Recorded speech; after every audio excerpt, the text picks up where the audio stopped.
Sermon 182 de saint Augustin, suite. Tu ne saurais être ta propre lumière, non. Il existait une lumière véritable. C'est par rapport à Jean qu'il est écrit, il existait une vraie lumière. Mais Jean n'était-il pas lumière aussi? Il était un flambeau ardent et luisant, a dit de lui le Seigneur. Jean 5, 35. Mais un flambeau n'est-il pas une lumière? Sans doute. Mais il est parlé ici de la lumière véritable. On peut allumer un flambeau, on peut aussi l'éteindre. Quant à la lumière véritable, on peut y allumer, mais on ne saurait l'éteindre. Celui-là donc était la vraie lumière qui éclaire tout homme venant en ce monde. Jean 1, 9. Ainsi nous avons besoin d'être éclairés et nous ne sommes pas la lumière. Réveille-toi donc et crie avec moi, c'est le Seigneur qui m'éclaire. Psaume 36, verset 1. Et maintenant diras-tu encore qu'il n'y a pas des choses mauvaises? Il y en a, mais elles sont susceptibles de changement, et une fois changées, elles sont bonnes, attendu que le mal est en elles un défaut, et non pas leur nature. Que signifie délivrez-nous du mal? Ne pouvons-nous dire encore, délivrez-nous des ténèbres? De quelles ténèbres?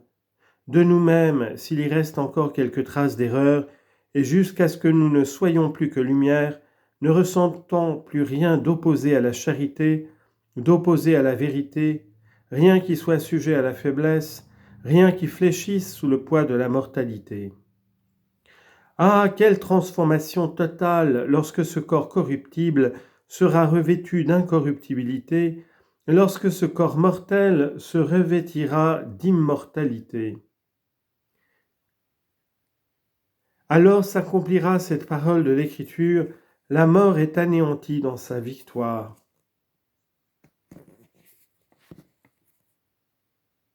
Ô mort, où est ton ardeur au combat?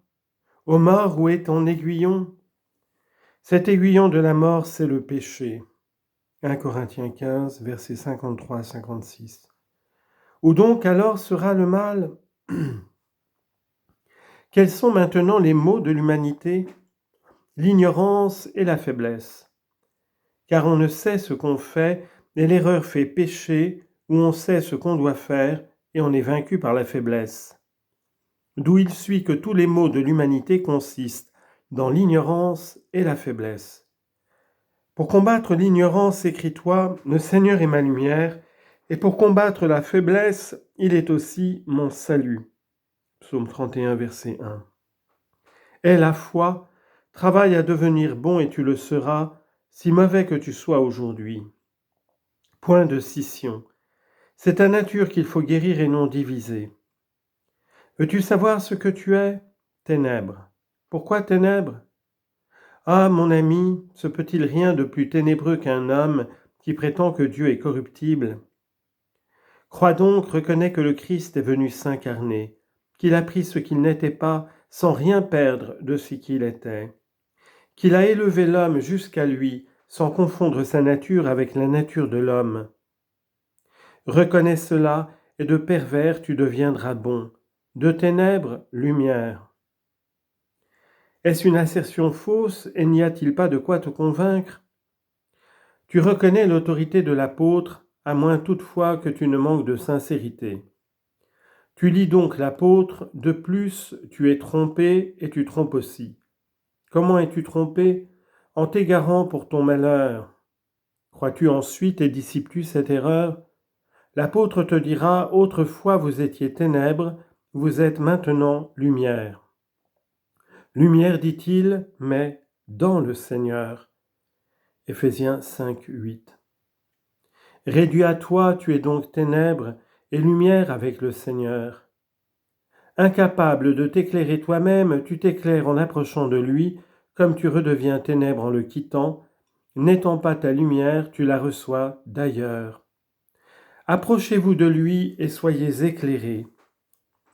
Psaume 33, verset 6. Je le vois, mes bien-aimés, ce passage de Saint Jean m'a retenu bien longtemps sur une même idée. Je sais aussi que je ne dois ni trop vous fatiguer, ni vous donner outre mesure. Il faut également tenir compte de notre propre faiblesse, car il y a dans ces paroles de Saint Jean de nouvelles et immenses profondeurs. En attendant, repoussez ceux qui nient l'incarnation, car il est sûr qu'ils ne viennent pas de Dieu. Ils n'en viennent pas, considérés comme égarés, comme pécheurs et comme blasphémateurs. Qu'ils guérissent et ils viendront de lui, car ils en viennent au point de vue de leur nature. Et quoi que j'ai dit sur ce sujet, soyez attentifs à l'enseignement des Écritures, n'ajoutez pas foi à ceux qui nient l'incarnation du Christ. Tu me feras sans doute cette objection.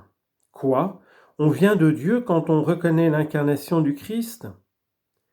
Écoutons alors et les donatistes qui la reconnaissent et les ariens qui la confessent également.